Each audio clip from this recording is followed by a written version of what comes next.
Hi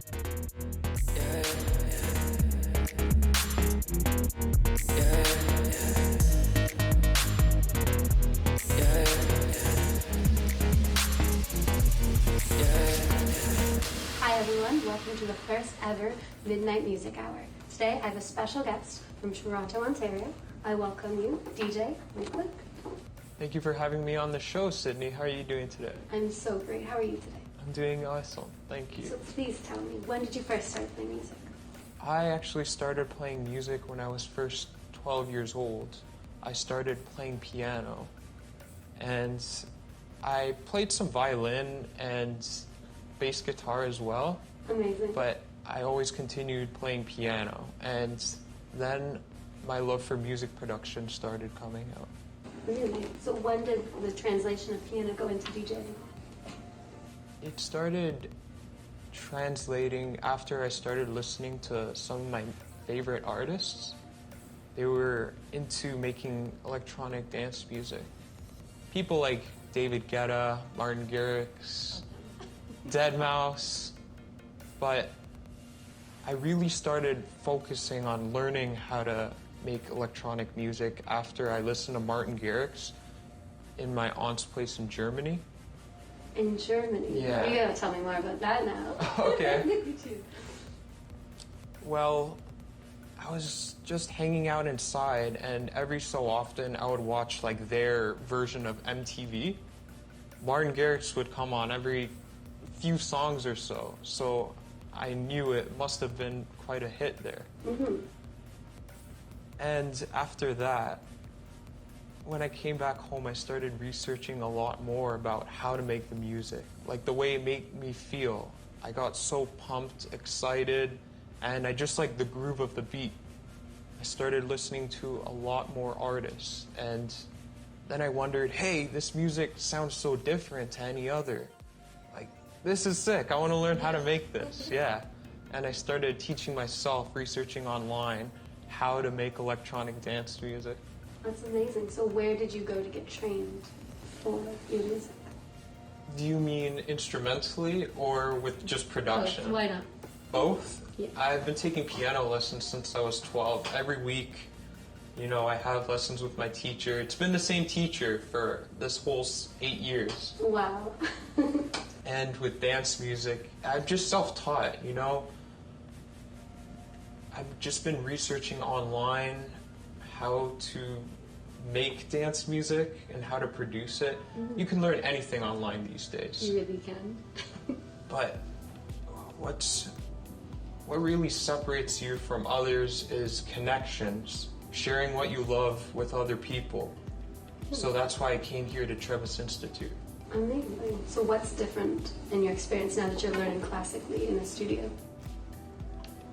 I have a lot more hands-on experience learning in the studio how to use all the equipment. Before, I knew a lot about the technical details, but I never knew like how to operate a console. And I am learning a lot more theoretical knowledge now that I'm here. So is there any kind of instrumentals that you do that aren't common? Like aren't like in piano? Like do you ever make your own sound effects and put them in? For sure, for sure. On a DAW, you can virtually load up any kind of instrument or design it. You don't have to necessarily learn how to play violin or guitar. That's the beauty about music production. That's what I love. Like, you can... Didn't you do one? I've heard a story from you before where you used like something in your apartment, like in your house, and you recorded that and then you mixed it into one of your songs. Is that true? Yeah, that would be called sound design. Sound design? And what did you use? Samples. Yeah. So, not necessarily recording it, but you can grab any kind of sample online and use it in your musical production. Okay. So, I'm subscribed to this subscription service called Splice. Okay. And every month you get a certain amount of credits, and you can virtually get any sound from there and use it in your music production. You could get a sound of like a clap or a kick. That's so cool. So what was your first performance and where was it? My first performance was actually my middle school graduation. Amazing. My teacher had approached me since she knew I was a DJ, and she asked if I would play Honored for my school. class. Yeah, during my graduation ceremony. I was pretty nervous at first in the beginning, but then once we actually set everything up, I got there to the ceremony, and I was really excited about it once I was already on there. And you got everyone up and going? Yeah, everyone was up and pumping. She just told me not to play much electronic music. You're like sneaking it in? Yeah, I know. I was so focused on that one particular genre that Yeah. she doesn't... You have to diversify, right? Yeah, especially to keep relevant in the industry. Exactly. It's all about reading your crowd. So Knowing who would what- you want to collaborate most with in the industry? If I were to collaborate with someone, it would definitely be Martin Garrix. Garrett? He's my biggest idol. I love that so much. What advice would you give to a new up-and-coming performer in your same field? The advice I would give them is to never let others bring you down and tell you your dream isn't possible. Always surround yourself with people who love to do the same thing you do, and you kind of just build off of each other.